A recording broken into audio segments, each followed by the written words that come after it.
splinters in to 1,000 meanings. Comfort, security, familiarity, and family dinings. These are some of the things we hope home to be. But what about Elik? What about the sea?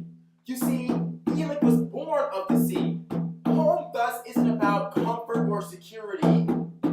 Home is wet, choppy, calm, freezing, warm, and salty. Home is about transiency.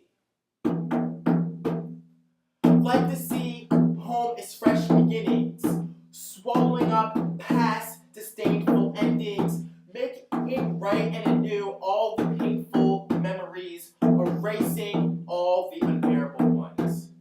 Like the sea, home refers to many places, houses, towns, regions, countries, and even faces. Home is here, there, and everywhere, both tangible and just a feeling. Defining home leaves you reeling.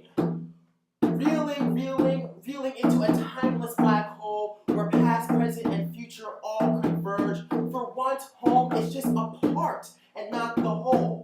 But a piece of the pie, though small, is better than none. Shout out to the socialists, y'all know how it's done. Valuing each part or player to support the whole. Let's take a dive into the sea and explore. What is home for the modern Jew? What is home for me? What is home for you? Home, so central to every society, community, family, and individual, yet uniquely defined by each and every one of us, binding us in its commonality, but dividing us through its transiency.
Elik was born of the sea.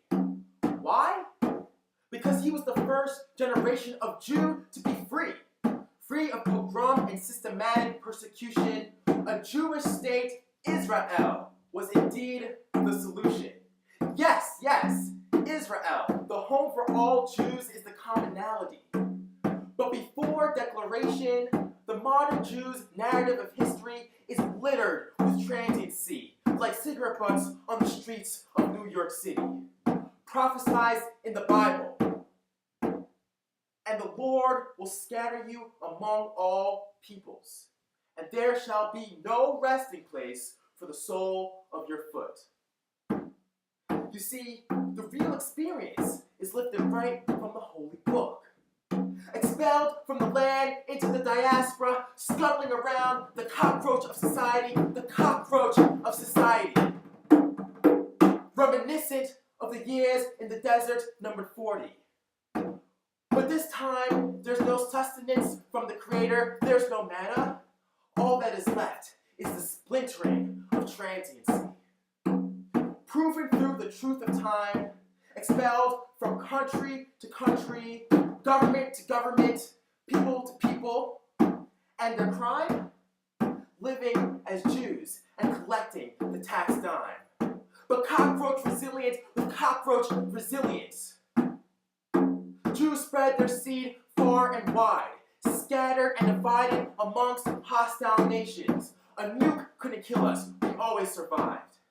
Africa, Europe, Asia, and the Americas, Jews made homes out of all of these areas. And suddenly, rising from the splintering of the transiency was something positive.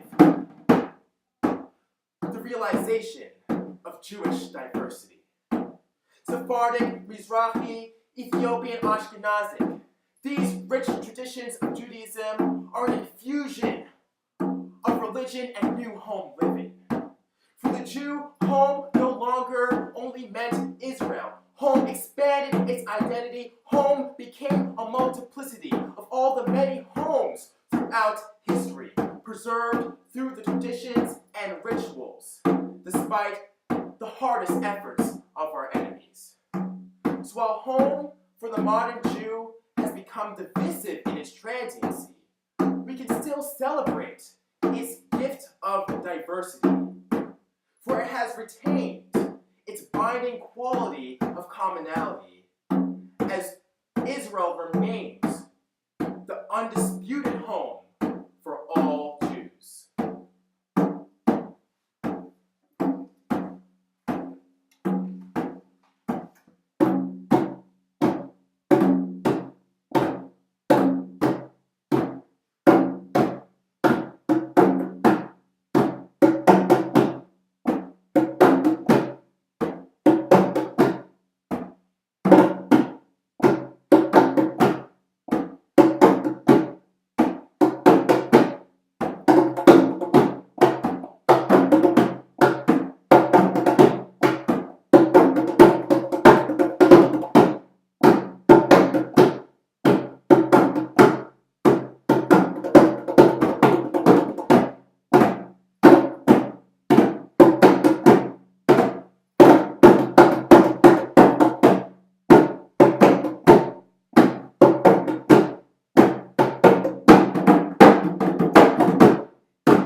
I too was born of the sea.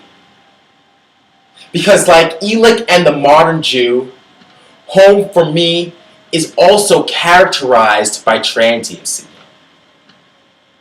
Having lived in over 21 homes in 21 years, that's roughly one home a year, people, a different home each year. I struggle to define what home is for me. Home calls. It calls to mind so many memories, locations, feelings. Like my iPhone, it stores it all. Familial, historical, personal, communal. It is always there for me, a lifetime manual. You see, as a born Guyanese, you can make the case that based on my nativity, home must obviously be Guyana, my first residency. But even that gets complicated. That is, which one of the several homes in Guyana is the home? Georgetown, Berbice, Decentrain? That's only 3, but the list is too damn long for me to mention the rest of them. Having lived in America the longest, DC, North Carolina, Jersey, perhaps I should consider America my home. But I can't, and I don't, and I can't, and I won't. Because this country was for my ancestral family a land of captivity and abominable brutality. Webster, a slave owner's name, a rapist's name, forced upon my great-great-great-grandmother. I bear it with shame. So how could home for me be America, when for my ancestors, home was left long behind them in West Africa? Having never adopted America as their home, neither will I. But at the same time, I'm not going to hit you with some hipster BS.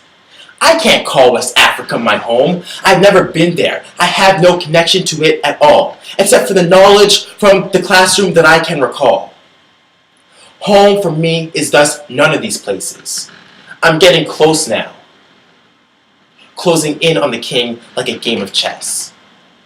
If home is none of these places, maybe it is just a personal ideal, different for every person, grounded in how you feel. Not shallow, but see deep in the darkness of depth. You must search yourself to discover the one most feeling that home uncovers. For it is experience that truly decides where you reside, how you feel about home, the place you live until you die. So home, like most things in life, is what you make of it, how it is experienced. It can be anything and everything, from feelings to transience.